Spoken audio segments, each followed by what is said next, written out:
days. उनकी life 2 days हो गई।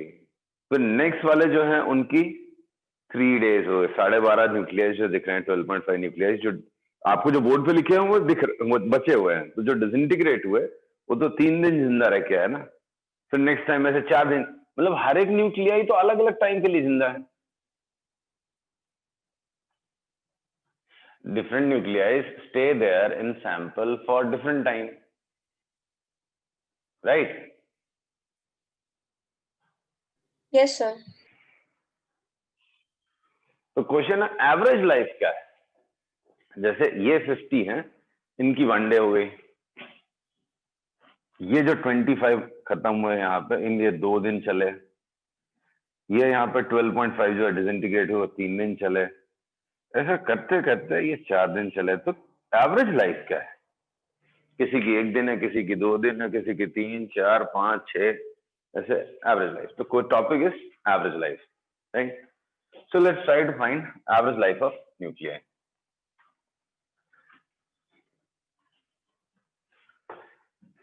So, say total number of nuclei at any instant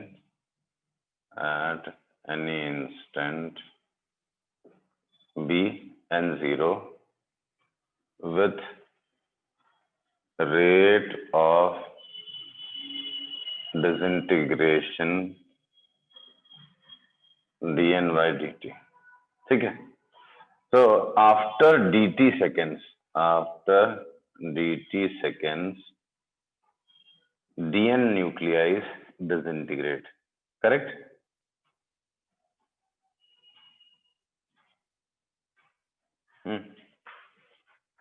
actually थोड़ा सा गड़बड़ लिख दिया। टोटल नंबर न्यूक्लियस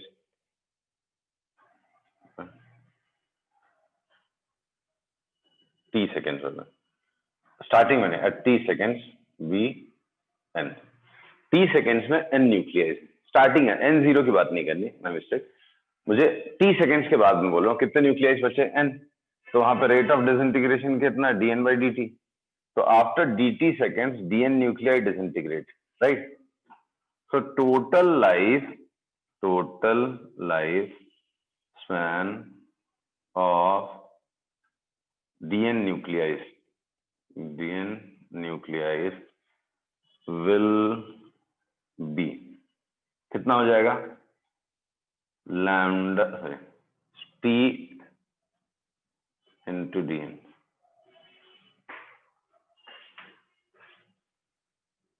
नहीं समझ रहे हो आप क्या लिखा है यहाँ पे? नहीं समझ रहे हो बोलो, मैं एक्सप्लेन करूं।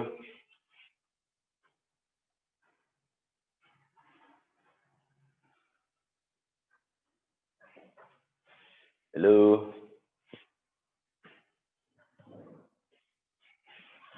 नहीं समझा सर। मैं आप t इक्वल्स टू 0 स्टार्टिंग में नंबर ऑफ न्यूक्लियस n0 से, t equals to t seconds में n न्यूक्लियस, dt सेकेंड्स के बाद t प्लस dt सेकेंड्स के बाद यहाँ n माइनस dn बचेंगे। ये बोलना हूँ। ये तीन रोज आपको समझ में आए? स्टार्टिंग में ओरिजिनल हाउ मच 0 सेकेंड पे n0 थे, t सेकेंड्स के बाद वहां पे n बचे हुए थे, और dt सेकेंड्स के बाद dn कम हो गए। ये समझ में आया? हाँ। तो ये जो dn न्यूक्लियाई ये स्टेज में डिसइंटीग्रेट हुए हैं, वो कितना लाइफ स्पैन लेके आए अपना? एक एक का लाइफ स्पैन कितना है?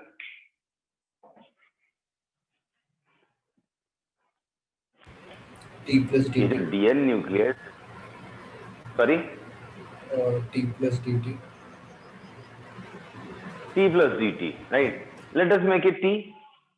बट t और t प्लस dt में कोई फर्क तो होगा नहीं, dt से इन्फिनिटेसिमली स्मॉल, तो t थोड़ा कंसिडरेबल है। I can claim on an average each of them has lived for t seconds।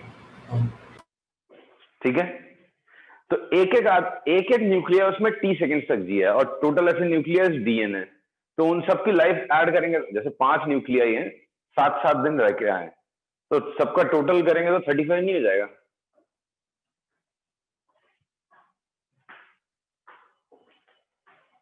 Hello,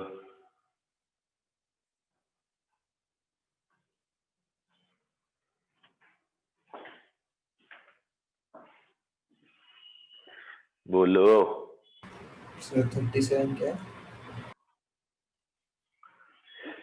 मैं बोल रहा हूं अगर 5 न्यूक्लियाइज हैव डिसइंटीग्रेटेड आफ्टर 7 days, तो उनका सबका लाइफ स्पैन अगर ऐड करूंगा तो each of them had a life span of 7 days, तो 7 + 7 + 7 + 7 + 7 कितना होगा? 35 हो गया। 35 या तो 7 5 35। हाँ, तो ये जो डीएन न्यूक्लियाइज हैं वो सब टी सेकेंड रह के आए, तो सबका टोटल लाइफ स्पैन कितना हो जाएगा? T into DN,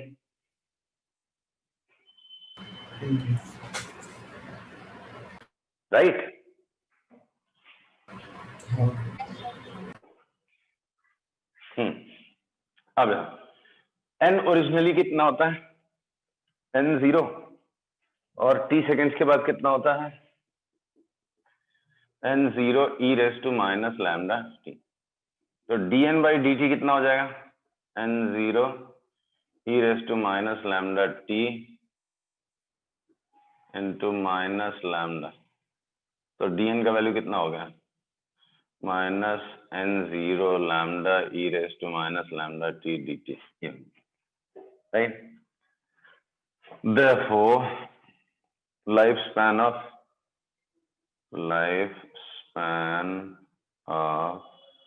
dn nuclei is t। सिर्फ मॉड्यूलस की बात करूंगा मैं, बिकॉज मुझे सिर्फ ईयर ऐड करना है या टाइम ऐड करना है, ये हो जाए। तो total life span of all nuclei, therefore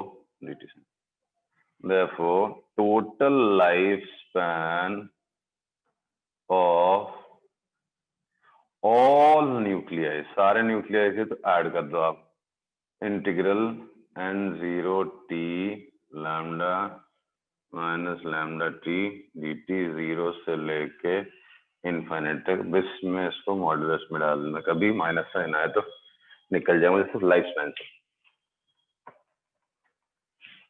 चलो इंटीग्रेटेड n0, ठीक है, लैम्डा कांस्टेंट बचा, t e⁻ लैम्डा टी, तो t एज इट इज उसका differentiation 1 e⁻ lambda T upon minus lambda e⁻ lambda T upon lambda square plus minus 0 से infinity इसका modulus. सो n0 lambda, ये 0 हो गया अपर लिमिट में, lower limit में ये 0 हो गया, -1 बाय लैम्डा स्क्वायर हो गया। So n0 lambda minus minus plus upon lambda square, एक lambda cancel, so n0 by lambda, this is total life span of all, मतलब ये क्या है, सारे न्यूक्लियाइज के एजेस का टोटल। इतने साल हो गया, इतना ईयर हो गया, इतने सेकेंड्स हो गए, जो भी लेंगे। अब तो एक एक का कितना हो जाएगा, एवरेज कितना हो जाएगा? Therefore average life of one nuclei वो कितना हो जाएगा? ये n0 का टोटल है, तो एक एक का कितना हो जाएगा? 1 by lambda. So average life of one nuclei is 1 by lambda. Half life is 0.693 by lambda, ये एवरेज लाइफ है। आ रहा समझ में?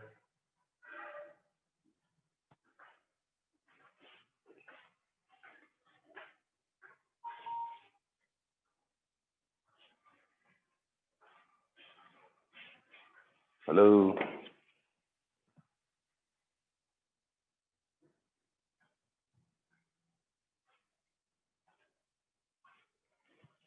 हाँ सर। हाँ, so average life of each nuclei is 1 by lambda. Now my question is कि 1 by lambda seconds के बाद या 1 by lambda टाइम के बाद after 1 by lambda time, how many nuclei will be present or how many will be disintegrated? अगर original number से मैं start करूं, ओरिजिनली कितना था?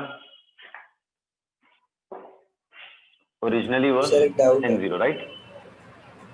हाँ पूछो। ये लैम्डा इधर क्या है? वेवलेंथ है? डी के कांस्टेंट ना? अच्छा हाँ हेलो हाँ हाँ भाई, dn बाई dt आप माइनस लैम्डा n लिख रहे हो तो लैम्डा यहाँ पे डी के कांस्टेंट होता है। At t equals to 0 n is equal to n0, half life में कितने न्यूक्लियर बचते हैं? n0 बाय 2 हो जाते हैं। इसको साइड रखो, मुझे तो आप बताओ 1 बाय लैम्डा सेकेंड्स के बाद, दैट इज जो मीन लाइफ है, उसके बाद कितने न्यूक्लियस बचेंगे?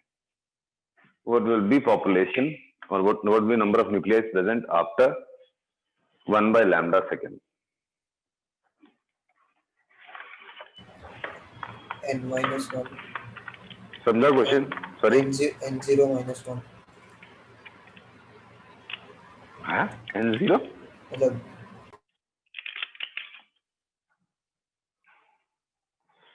ये t, n का फॉर्मूला आपके पास है ना, n is equal to n0 into E raise to minus lambda T, उसमें t की जगह 1 बाय लैम्डा डाल के देखो ना।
नहीं समझा टॉपिक?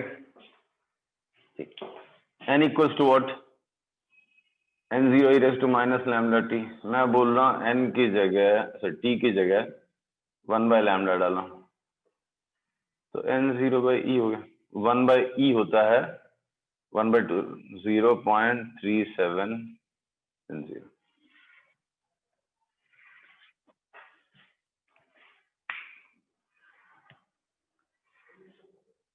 क्या समझा?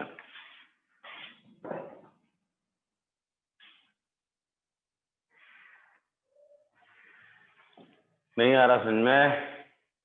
दुखी कर रहा है मुझे।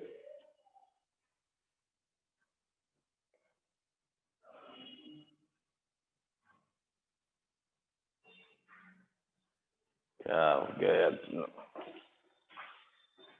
0.37 n0 है। Therefore, after mean life, that is 1 by lambda seconds, 37% nuclei are left, and 63% have disintegrated. Yeah. 67% have disintegrated.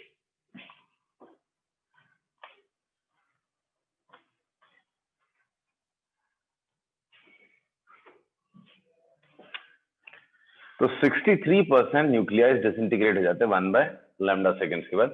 ये आपने याद रखना, समझा?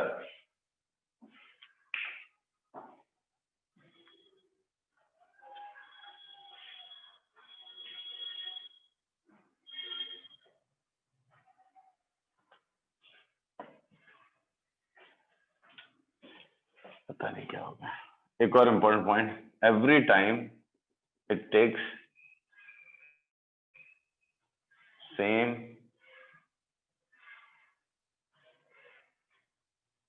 time for sample to decrease by p% of remaining। मतलब क्या? जैसे एक सैंपल है,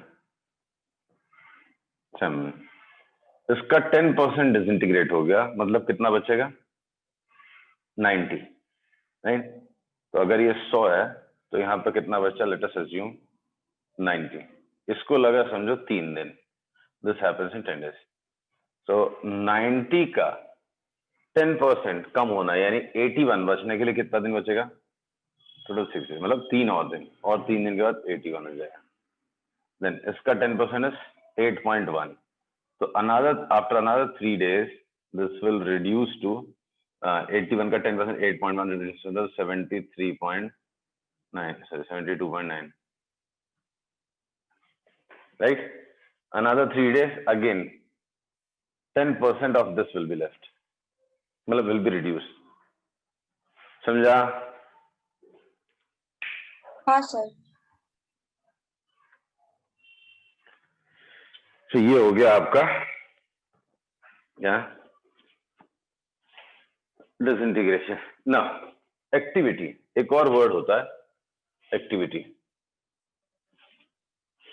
what is activity? dn by dt को एक्टिविटी बोलते हैं। एक्टिविटी मतलब dn by dt, मतलब रेट ऑफ डिसइंटीग्रेशन पर सेकेंड, राइट? तो एक वर्ड है एक्टिविटी। तो एक्टिविटी क्या होता है? dn by dt, कई वजह पे इसको r से डिनोट करते हैं, right? So dn by dt, that is rate of disintegration, the disintegrations per second itself is known as activity, right? तो r जो है वही आपका एक्टिविटी है। तो यूनिट क्या हो जाएगी इसकी? 2 यूनिट होती हैं, एक बिक्यूरल है और एक होती है क्यूरी। तो इसकी यूनिट जो है 2 यूनिट्स हैं। Units, there are 2 units of it. Becquerel, that is 1 disintegration per second. Disintegration per second. This is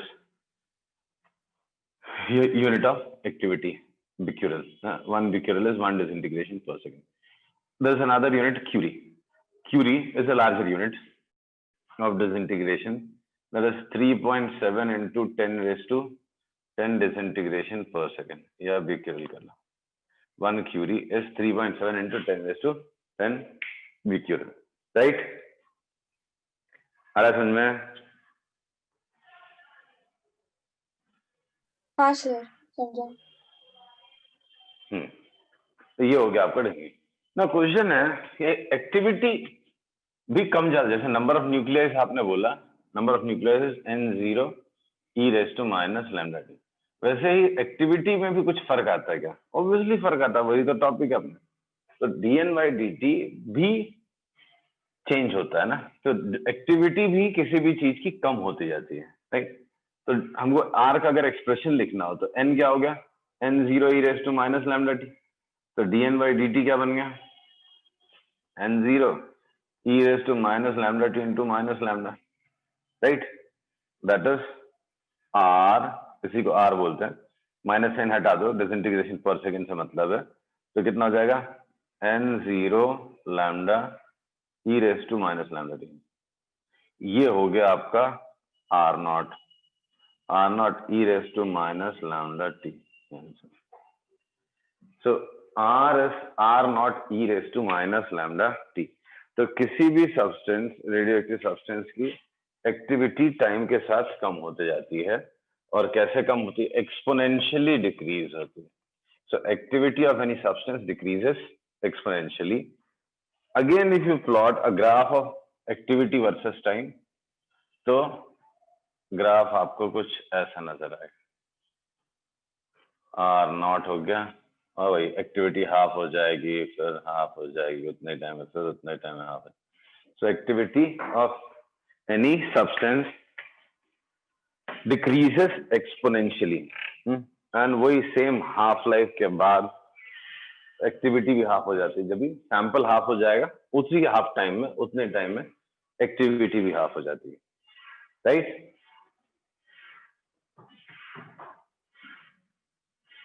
आ रहा है समझ में? हाँ सर।